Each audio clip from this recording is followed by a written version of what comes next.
Proclamación del Santo Evangelio de Jesucristo según San Lucas. En aquellos días, Jesús dijo a sus discípulos: lo que sucedió en el tiempo de Noé también sucederá en el tiempo del Hijo del Hombre. Comían y bebían, se casaban hombres y mujeres, hasta el día en que Noé entró en el arca.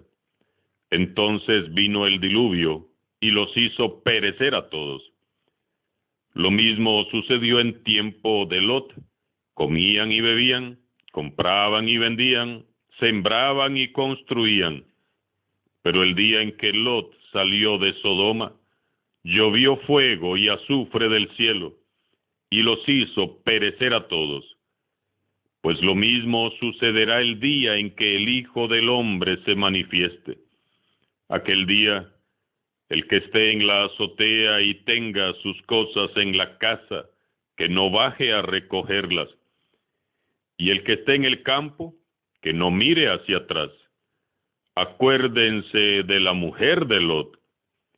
Quien intente conservar su vida la perderá, y quien la pierda, la conservará. Yo les digo, aquella noche habrá dos en un mismo lecho. Uno será tomado y el otro abandonado. Habrá dos mujeres moliendo juntas. Una será tomada y la otra abandonada. Entonces los discípulos le dijeron: ¿dónde sucederá eso, Señor? Y él les respondió: donde hay un cadáver, se juntan los buitres. Palabra del Señor. Celebramos hoy, viernes 17 de noviembre, la memoria de Santa Isabel de Hungría. Isabel nació en 1207 como hija del rey Andrés II de Hungría y su esposa Gertrudis de Merania. Su madre era hermana de la religiosa que posteriormente será conocida como Santa Eduviges. Santa Isabel creció en la corte húngara junto a sus otros hermanos. Isabel se casó con el rey Luis de Turingia y, según los registros y leyendas, el matrimonio estuvo caracterizado por un amor correspondido y lleno de felicidad.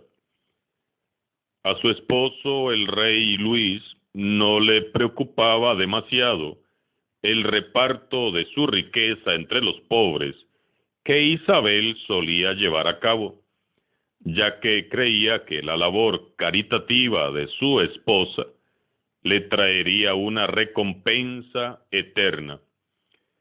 Cuando Turingia se vio asolada por inundaciones, hambre y una plaga, Isabel repartió limosnas por todo su territorio, incluso dando vestidos y adornos de la corte a los pobres. Debajo del castillo de Waldburgo hizo construir un hospital con 28 camas y visitaba todos los días a los enfermos para atenderlos ella misma.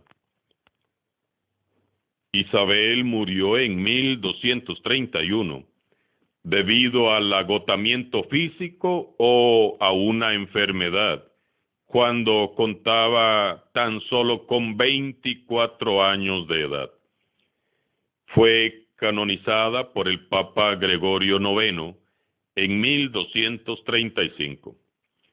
El día de Pentecostés, 28 de mayo del año 1235, durante la ceremonia de canonización de Santa Isabel, se la llamó la mujer más grande de la Edad Media alemana. Su cuerpo se colocó sobre un magnífico altar dorado, que hoy todavía puede ser visitado. Santa Isabel de Hungría, ruega por nosotros. Estamos terminando este año litúrgico 2017, ciclo A, Y estas lecturas de estos días son un aviso para que siempre estemos preparados, vigilantes, mirando con seriedad hacia el futuro, que es cosa de sabios. El texto de hoy está enmarcado en la discusión que tiene Jesús con el grupo de los fariseos. Estos le preguntaban a Jesús cuándo iba a llegar el reino de Dios. Esta pregunta se sustenta en la esperanza mesiánica que tenían los judíos. Como decíamos ayer, ellos esperaban a un Mesías que llegaría investido de todo poder y que liberaría al pueblo de toda opresión, sobre todo en ese momento que el pueblo judío vivía bajo el dominio de los romanos. Por eso ellos no podían aceptar que en Jesús se estuviera haciendo presente el reino de Dios, este reino que es reino de amor, de paz, de justicia, de libertad. Entonces Jesús les pone de ejemplo a Noé y a Lot, ya que en su tiempo la gente vivía solamente atendiendo a sus intereses personales de manera egoísta, sin pensar en Dios y en sus hermanos. Ayer Jesús nos anunciaba que el día de su retorno es impredecible y hoy refuerza su afirmación comparando su venida con el diluvio en tiempos de Noé y con el castigo de Sodoma. El diluvio llegó y sorprendió a la mayoría de las personas, muy entretenidas, ocupados todos en sus vidas, distraídos en sus comidas, ensimismados en sus fiestas. Vino el diluvio y los hizo perecer a todos. El fuego que cayó sobre Sodoma encontró a sus habitantes muy ocupados también en sus proyectos. Comían y bebían, compraban y vendían, sembraban y construían. No estaban preparados porque estaban distraídos. Llovió fuego y azufre del cielo y los hizo perecer a todos. Dice Jesús, así sucederá al final de los tiempos. ¿Dónde? Donde está el cadáver se reunirán los buitres, es decir, en cualquier sitio donde estemos. Cuando Jesús vuelva, así será, donde estemos. Allí será el encuentro definitivo con el juicio de Dios. Por eso debemos de estar siempre preparados. Al escuchar el pasaje de hoy, nos quedamos fríos. ¿Es este un cuento de terror que nos narra el Señor para meternos miedo? ¿Es que quiere que entremos en pánico y, como dicen algunos, teniéndole miedo a Dios o al castigo divino, le sigamos?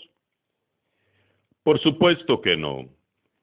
Jesús no se apega a nuestro libreto. Él no piensa como nosotros. Sus caminos no son nuestros caminos y sus pensamientos no son nuestros pensamientos. Sus pensamientos y sus ideas fluyen por otro camino que es el camino correcto. Somos nosotros quienes debemos de aprender a comprender y a hablar el lenguaje de Dios, y solo lo haremos en la medida en que profundicemos en su palabra y nos dejemos conducir y llenar del Espíritu Santo. Sería muy triste que estando frente a Dios tuviéramos que lamentarnos de haber perdido el tiempo al comprobar que los criterios de Cristo eran muy diferentes a los de este mundo.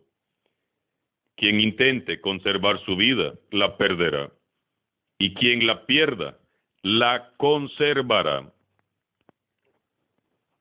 Seríamos terriblemente imprudentes si nos pasáramos la vida distraídos, jugándonos la vida y la salvación eterna, malgastando nuestra única oportunidad, como si nosotros mismos fuéramos los amos de nuestra existencia.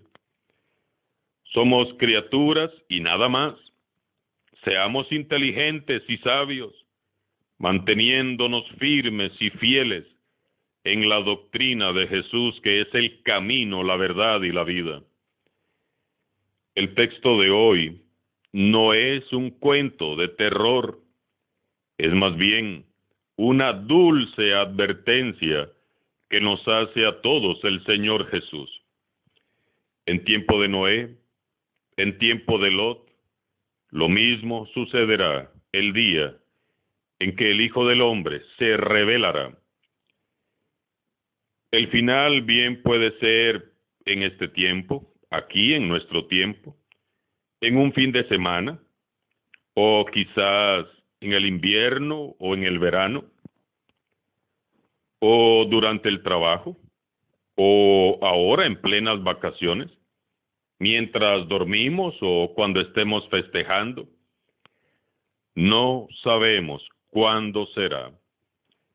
Por eso debemos, como el siervo de aquella parábola, estar atentos, dispuestos, despiertos y vigilantes.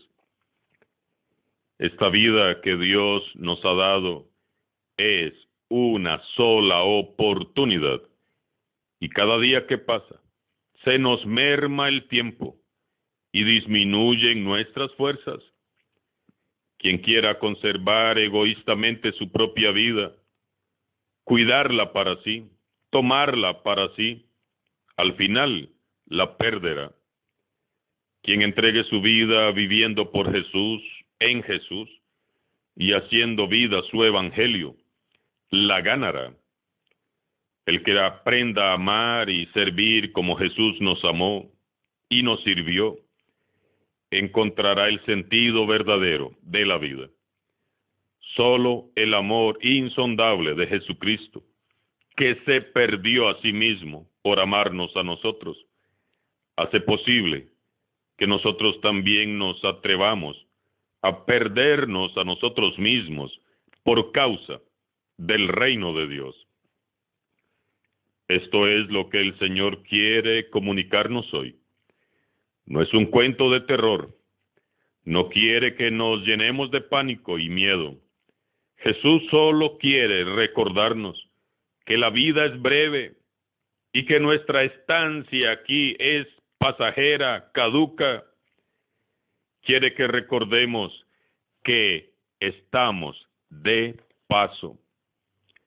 De nada nos sirve todo el saber del mundo, todos los títulos, el éxito, el dinero y los bienes, si no aprendemos a vivir así, muriendo a nosotros mismos cada día para vivir en Cristo Jesús.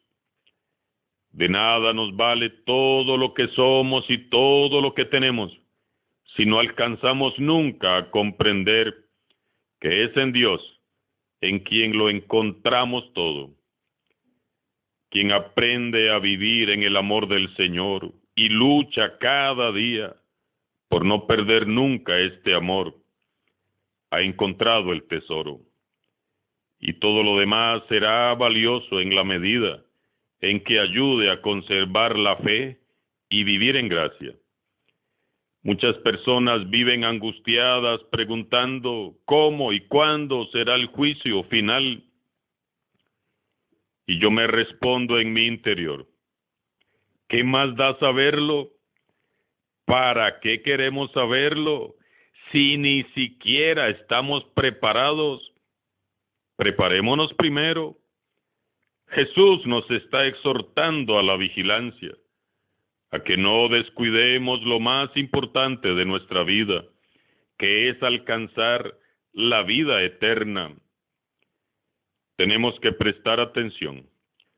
No podemos vivir absorbidos, distraídos, despreocupados, consumidos por el mundo, porque cada día que pasa cuenta. Comer, pasear, comprar, casarse, vender, sembrar, construir, son nuestras ocupaciones muy lógicas, muy humanas, muy importantes y muy normales, claro que sí, pero no lo son todo. Debemos de vivir conscientes. Para todos un día habrá un final. Y uno a uno seremos presentados delante de nuestro Creador. Jesús nos recuerda que no somos los dueños de nuestras vidas, solo somos administradores. No olvidemos que estamos aquí de paso. No nos preocupemos tanto de asegurarnos el bienestar, el placer y la comodidad pasajeros, porque todo eso se queda. Ocupémonos y preocupémonos más bien por atesorar en el cielo y por asegurarnos la vida eterna. Jesús amorosamente nos recuerda hoy que en el modo de plantearnos nuestras actividades cotidianas, de ir entregando la vida, seremos hallados dignos o no del reino de Dios. A uno se lo llevarán, al otro lo dejarán. En resumen, la salvación, hermanos y hermanas, como tantas veces nos lo repite San Lucas en su Evangelio, nos la jugamos hoy. Tomemos conciencia, vivamos el Evangelio y hagamos que cada día cuente. Solo así seremos hallados dignos de ser partícipes del reino de Dios. Alabado sea Jesucristo. Sea por siempre bendito y alabado.